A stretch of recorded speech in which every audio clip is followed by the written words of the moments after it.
இரவு சுமார் 10 மணி இருக்கும். ஆள் நடமாட்டம் குறைந்துவிட்டது. கடையை அடைக்க வேண்டும் என்று நினைத்த பொழுது விற்பனைக்காக உரித்து வைத்திருந்த ஒரே ஒரு கோழியை எடுத்து குளிர்பதன பெட்டியின் உள்ளே வைக்கச் சென்றார் கடைக்காரர். அந்த வேளையில், சார், கறி இருக்கிறதா என்று ஒரு வாடிக்கையாளர் உள்ளே வந்தார்.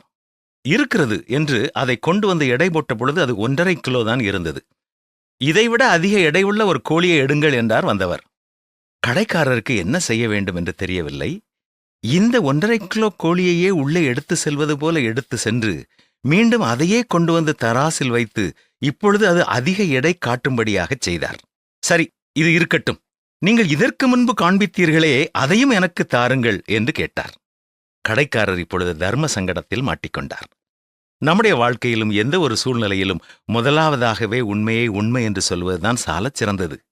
மற்றவர்களை ஏமாற்றும் எண்ணம் நமக்கு இருக்கும் என்றால் பல சூழ்நிலைகளில் நாமே ஏமாற்றப்பட்டு இருக்கிறோம் என்பதை கண்டுகொள்வோம். பொய் உதடுகள் கர்த்தருக்கு அருவருப்பானவைகள், உண்மையாய் நடக்கிறவர்களோ அவருக்கு பிரியம் என்றும் பொய் பேசுகிறவர்களை ஆண்டவர் அழிப்பார்.